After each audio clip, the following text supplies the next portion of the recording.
Hello दोस्तों, स्वागत है आपका मेरे चैनल मैजिकल आयुर्वेदा में। तो आज हम श्री दुर्गा कवच को हिंदी में उसका अर्थ जानते हैं। तो दुर्गा कवच को देवी कवच भी कहते हैं। श्री दुर्गा सप्तशती के पाठ के पहले दुर्गा कवच का पाठ किया जाता है।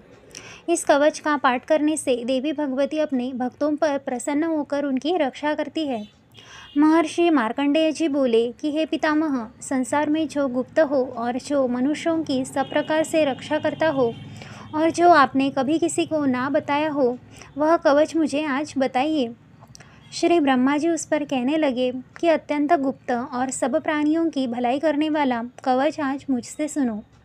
प्रथम शैलपुत्री, दूसरी ब्रह्मचारिणी, तीसरी चंद्रघंटा, चौथी कुष्मांडा, पांचवी स्कंदमाता, छठी कात्यायनी, सातवीं कालरात्रि, आठवीं महागौरी तथा नौवीं सिद्धदात्री, यह देवी की 9 मूर्तियाँ हैं।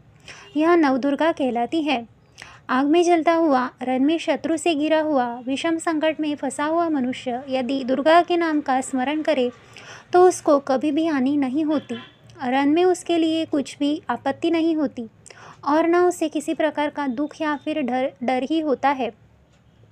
हे देवी, जिसने श्रद्धापूर्वक तुम्हारा स्मरण किया है उसकी वृद्धि होती है और जो तुम्हारा चिंतन करते हैं उनकी तुम निस्संदेह रक्षा करने वाली हो। चामुंडा प्रेत पर, वाराही भैंसे पर, रौद्री हाथी पर, वैष्णवी गरुड़ पर अपना आसन जमाती है।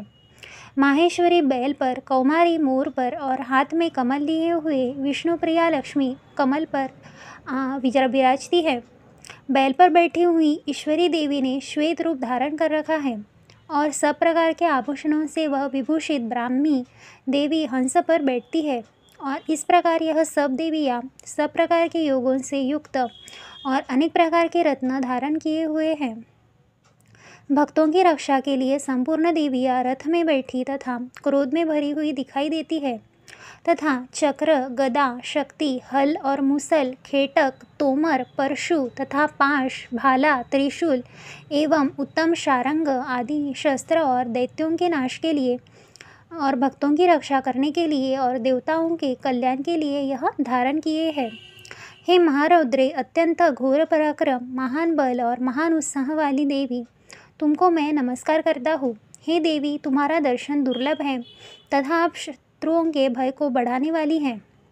हे जगदम्बिके, मेरी रक्षा करो। पूर्व दिशा में ऐन्द्री मेरी रक्षा करे, आग्नेय कोण में अग्निशक्ति, दक्षिण दिशा में वाराही देवी तथा नैऋत्य कोण में खड्गधारिणी देवी मेरी रक्षा करे।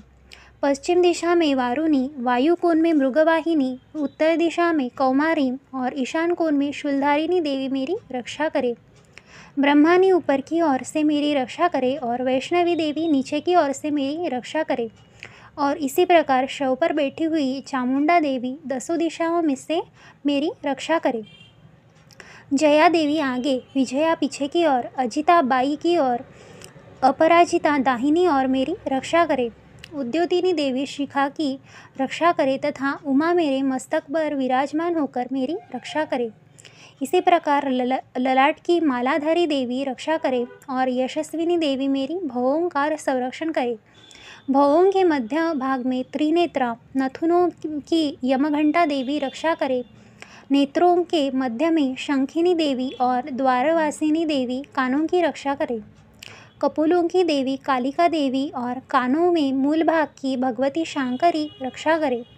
सुगंधा नासिका में और चर्चिका ऊपर की ओठ में, अमृतकला नीचे के ओठ की, सरस्वती देवी जीभ की रक्षा करे। कौमारी देवी दांतों की और चंडिका कंठ प्रदेश की रक्षा करे। चित्रघंटा गले की घाटी की और महामाया तालु की रक्षा करे। कामाक्षी देवी ठोड़ी की और सर्वमंगला मेरी वाणी की रक्षा करे। भद्रकाली गर्दन की और धनुर्धरी पीठ के मेरुदंड की रक्षा करे। कंठ के बाहरी भाग की नीलग्रीवा और कंठ की नली की नलकुबरी रक्षा करे। दोनों कंधों की खड़ंगिनी और वज्रधारिणी मेरे दोनों बाहों की रक्षा करे। दोनों हाथों की दंडिनी और उंगलियों की रक्षा अंबिका देवी करे। शूलेश्वरी देवी संपूर्ण नखों की, कुलेश्वरी देवी मेरी कुक्षी की रक्षा करे।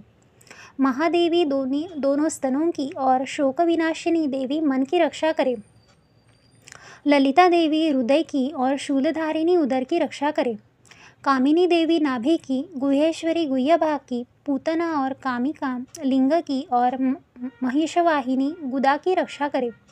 संपूर्ण कामनाओं को पूर्ण करने वाली महाबला देवी दोनों जंघाओं की रक्षा करे। विंध्यवासिनी दोनों घुटनों की और तेजस्वी देवी दोनों पाँवों के पृष्ठभाग की, श्रीधरी पाँवों की उंगलियों की और तलवासिनी तलुओं की, दंष्टकराली देवी नखों की, ऊर्ध्वकेशिनी केशों की, बागेश्वरी वाणी की रक्षा करे। रोमवलियों के छिद्रों की कौबेरी और त्वचा की बागेश्वरी देवी रक्षा करे। पार्वती देवी रक्त व मज्जा, वसा, मांस, हड्डी की रक्षा करे। आतों की कालरात्रि देवी, पित्त की मुकुटेश्वरी देवी, पद्मावती कमल दोष की, चूड़ामणि कफ की रक्षा करे। ज्वालामुखी नसों के जल की रक्षा करे। अभेद्या देवी शरीर के सब जोड़ों की रक्षा करे। ब्रह्मिणी मेरे वीर्य की, छत्रेश्वरी देवी छाया की तथा धर्मधारिणी देवी मेरे अहंकार, मन और बुद्धि की रक्षा करे। प्राण, अपान, व्यान, उदान और समान की वज्रहस्ता देवी रक्षा करे। कल्याण शोभना मेरे प्राण की रक्षा करे। रस, रूप, गंध, शब्द और स्पर्श इन विषयों का अनुभव करते समय योगिनी देवी मेरी रक्षा करे तथा सत्वगुण, रजोगुण, तमोगुण की रक्षा नारायणी देवी करे। आयु की रक्षा वाराही देवी करे। वैष्णवी धर्म की तथा चक्रिणी देवी मेरे यश, कीर्ति, लक्ष्मी, धन, विद्या की रक्षा करे। इंद्राणी मेरे शरीर के रक्षा करे और हे चंडिके, आप मेरे पशुओं की रक्षा करिए। महालक्ष्मी मेरे पुत्रों की रक्षा करे और भैरवी मेरे पत्नी की रक्षा करे। राजा के दरबार में महालक्ष्मी तथा सब और व्याप्त रहने वाली विजया देवी चारों ओर से मेरी रक्षा करे। जो स्थान रक्षा से रहित हो और कवच में रह गया हो, उसके पापों का नाश करने वाली जयंती देवी रक्षा करे। अपना शुभ चाहने वाला मनुष्य को बिना कवच के एक पल भी कहीं नहीं जाना चाहिए, क्योंकि कवच रखने वाला मनुष्य जहाँ भी जाता है वहाँ वहाँ उसे अवश्य धन लाभ होता है और विजय प्राप्त करता है। वह जिस अभिष्ट वस्तु की इच्छा करता है वह उसको इस कवच के प्रभाव से अवश्य मिलती है और वह इस संसार में महाऐश्वर्य को प्राप्त होता है। कवचधारी मनुष्य निर्भय होता है और वह तीनों लोकों में माननीय होता है। देवी का यह कवच देवताओं के लिए भी दुर्लभ है। जो प्रतिदिन नियमपूर्वक तीनों संध्याओं के समय श्रद्धा के साथ इसका पाठ करता है उसे देव शक्ति प्राप्त होती है। वह तीनों लोकों को जीत सकता है तथा अकाल मृत्यु से रहित होकर 100 वर्षों तक जीवित रह सकता है।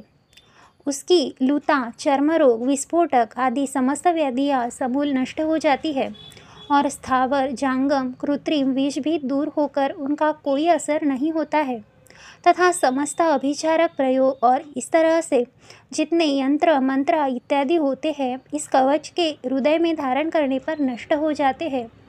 इसके अतिरिक्त पृथ्वी पर विचरने वाले भूचर, नभचर, जलचर प्राणी, उपदेश मात्र से सिद्ध होने वाले निम्न कोटि के देवता, अपने जन्म के साथ प्रकट होने वाले देवता, कुल देवता, माला आदि, डाकिनी, शाकिनी, अंतरिक्ष में विचरने वाली अत्यंत बलवती भयानक डाकिनियाँ, ग्रह, भूत, पिशाच, यक्ष, गंधर्व, राक्षस, ब्रह्मराक्षस, बेताल, कुष्मांड और भैरव आदि अनिष्टकारक देवता भी उस मनुष्य को, जिसने ही अपने हृदय में यह कवच धारण किया हुआ है, देखते ही भाग जाते हैं।